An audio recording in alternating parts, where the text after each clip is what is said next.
Sampai saat ini, tuduhan ijazah palsu Jokowi itu masih menjadi isu yang panas dibicarakan. Ini bukan lagi soal tuduhan ijazah palsunya, melainkan perlawanan yang dilakukan oleh Jokowi. Sudah sekian lama isu ini digoreng dan jadi bahan fitnah politik murahan. Tapi baru kali ini Jokowi melakukan serangan balik dengan bukti telak. Bukan hanya klarifikasi biasa, kali ini ada dokumen, ada fakta lapangan, dan saksi hidup yang bikin lawan-lawan politiknya terdiam seribu bahasa. Apakah ini akhir dari semua spekulasi? Atau justru babak baru dari perang narasi di tengah tahun 2025 ini? Apakah benar Jokowi selama ini hanya menunggu waktu yang tepat untuk memukul balik dengan bukti skakmat? Selamat datang kembali di channel Lativisme. Hari ini channel Lativisme menghadirkan analisis tajam dan tidak memihak yang bisa mengubah cara pandang kalian terhadap pusaran politik Indonesia hari ini. Saya tidak perlu lagi menarasikan seperti apa sebenarnya tuduhan ijazah palsu ini, ijazah palsu Jokowi. Tapi yang jelas Jokowi melawan kali ini. Dia tidak lagi diam seperti tahun-tahun sebelumnya. Dia bilang ini sudah keterlaluan. Dalam pernyataan terbarunya, usai memenuhi panggilan penyidik Bareskrim Polri terkait kasus dugaan ijazah palsunya, Jokowi mengatakan kalau ia sebenarnya merasa sedih jika proses hukum terkait tudingan ijazah palsunya itu terus berlanjut. Tapi menurut dia, tuduhan yang diarahkan kepadanya selama ini itu sudah melampaui batas dan sudah keterlaluan. Menurut pengamat politik Cecep Hidayat, penggunaan kata-kata yang disampaikan atau istilah yang diucapkan oleh Jokowi, kan Pak Jokowi ini mengatakan di satu sisi kasihan, tapi di sisi yang lain juga mengatakan kalau ini sudah keterlaluan. Nah, ini adalah ekspresi untuk memberikan penekanan atau tekanan bahwa Jokowi akan menang dalam proses hukum ini. Ini seolah menandakan bahwa Jokowi berada dalam posisi yang besar, persentasenya cukup besar untuk memenangkan proses hukum dalam pertarungan melawan orang-orang yang menuduh ijazahnya palsu. Artinya, dalam konteks komunikasi politik, bahasa-bahasa yang digunakan oleh Jokowi adalah bahasa-bahasa yang seolah memberikan tekanan, kalau bukan hegemoni atau intervensi, bahwa dalam posisi ini para penuduh sudah melakukan langkah yang keliru. Dan sungguh betapa kasihan, karena sekarang Jokowi bukan lagi pihak yang akan diam seperti tahun-tahun sebelumnya, tapi sudah melakukan serangan balik dengan tentu saja sudah mengantongi bukti-bukti atau data-data yang bisa memenangkannya di depan penegak hukum. Itulah kenapa kemudian dia melaporkan isu ini, isu tuduhan palsu ijazahnya kepada polisi. Isu ijazah palsu ini sebenarnya kan senjata klasik dalam politik yang bertujuan untuk mendelegitimasi Jokowi sebagai mantan presiden 2 periode yang saat ini mau tidak mau harus kita akui masih punya reputasi yang tinggi. Ketika Jokowi melaporkan para penuduhnya ke kepolisian beberapa hari yang lalu, tentu saja sebagian orang panas dingin dan melihat ini sebagai upaya untuk membangun kebohongan yang satu, kebohongan yang sebelumnya dengan kebohongan yang lain, kebohongan yang baru. Salah satunya misalnya seperti yang diekspresikan oleh Rahma Sarita di dalam puisinya yang berjudul Anjing Kurap, di mana di dalam puisi tersebut terdapat istilah-istilah atau diksi yang misalnya yang keluar dari mulutnya adalah kebohongan abadi. Atau dalam diksi yang lain, Rahma Sarita juga mengekspresikan dia yang berbohong, dia juga yang lapor polisi. Sekali lagi, memang tidak ada nama Jokowi di dalam puisi tersebut, puisi berjudul Anjing Kurap tersebut, tetapi secara maknawi kita boleh menafsirinya seperti itu, karena sebuah tulisan atau puisi dalam konteks ini ketika sudah dirilis, dia sudah menjadi milik publik dan publik boleh menginterpretasikannya dengan bebas asal bisa dipertanggungjawabkan. Apalagi puisi yang berhasil atau puisi yang bagus adalah puisi yang multitafsir.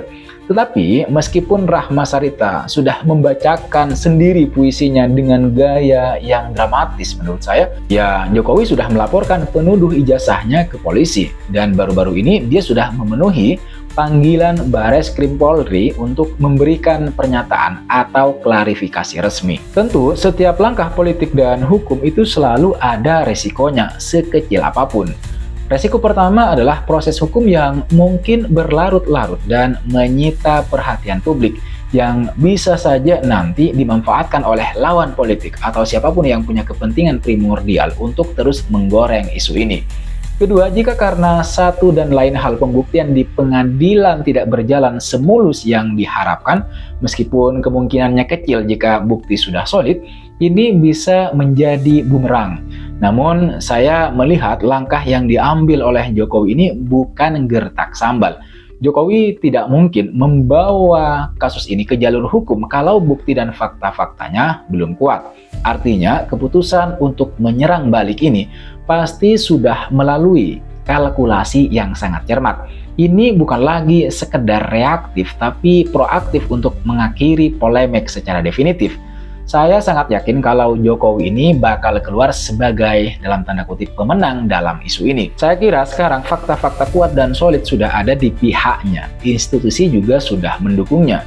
Dan yang terpenting, dia juga tampak tidak gentar karena memang tidak ada yang perlu ditakutkan atau dikhawatirkan jika berada di pihak yang benar. Keyakinan ini bukan sekedar sikap mental, tetapi refleksi dari kesiapan-kesiapan untuk menghadapi segala tuduhan dengan bukti-bukti yang tak terbantahkan. Sehingga mengantongi fakta-fakta itu menjadi kunci utama dalam persoalan ini. Pertanyaannya kemudian adalah apakah benar Jokowi sudah mengantongi bukti-bukti skakmat? Bukti-bukti skakmat itu apa saja kira-kira, kan pertanyaannya begitu. Menurut saya, jika Jokowi benar-benar sudah punya bukti-bukti skakmat sehingga berani melaporkannya ke pihak berwajib, maka bukti-bukti skakmat tersebut seharusnya memiliki beberapa elemen. Pertama, ia harus tak terbantahkan. Artinya, ini bisa berupa dokumen primer yang sangat sulit dipalsukan dan diverifikasi silang oleh berbagai pihak independen. Mungkin bukan hanya satu ijazah, tapi rangkaian jejak akademik. Mulai dari kartu mahasiswa misalnya, transkrip nilai semester per semester, daftar hadir, skripsi asli dengan tanda tangan dosen pembimbing dan penguji yang masih bisa dilacak, foto-foto kegiatan akademik, dan wisuda dari berbagai angle dan sumber. Yang kedua, kredibilitas penyaji. Rangkaian jejak akademik tadi seharusnya itu disampaikan tidak hanya oleh UGM, tapi mungkin juga oleh pihak ketiga yang sangat kredibel, atau bahkan demonstrasi forensik jika memang diperlukan. Misalnya, analisis tinta dan kertas ijazah jika masih ada yang meragukan fisiknya. Kemudian yang ketiga, keterlibatan saksi-saksi hidup. Kesaksian massal dari teman-teman seangkatan misalnya, dosen-dosen yang pernah mengajar jika masih ada, yang bisa memberikan detail-detail personal yang sulit direkayasa. Bayangkan jika ada reuni angkatan yang secara spesifik membahas dan menunjukkan bukti-bukti kebersamaan mereka dengan Pak Jokowi semasa kuliah. Kemudian yang keempat, tentu ini juga yang terakhir, transparansi maksimal. Proses verifikasi atau presentasi bukti ini harus dilakukan secara terbuka, bisa diakses oleh publik dan diliput oleh media secara luas. Mungkin berupa sebuah konferensi pers khusus yang sangat komprehensif. Artinya, skakmat itu bukan hanya soal isi buktinya, tapi juga cara penyajiannya. Harus ada shock and awe effect yang membuat para peragu atau penuduh paling keras sekalipun sulit untuk mencari celah lagi, termasuk dalam hal ini juga Rahma Sarita. Setiap langkah politik yang diambil Jokowi pasti ada potensi dampaknya. Di satu sisi, jika ini berhasil, artinya Jokowi mampu membuktikan dirinya dengan solid, tentu saja ini akan membersihkan namanya, nama Jokowi dari tuduhan liar, memperkuat legitimasinya bahwa dia memimpin dengan dasar kualifikasi yang sah. Dan meskipun Jokowi tidak punya kepentingan di pemilu mendatang, tapi citra partai atau tokoh yang didukungnya nanti bisa sedikit terangkat jika isu negatif ini berhasil dipatahkan secara meyakinkan. Akan tetapi jika tidak, lawan politik bisa saja memframing ini sebagai reaktif, panik, atau bahkan upaya untuk menutupi isu lain yang lebih besar. Ini narasi yang mudah dibangun. Jika bukti yang disajikan ternyata tidak sespektakuler yang diharapkan atau masih menyisakan celah pertanyaan, justru ini bisa menjadi bumerang.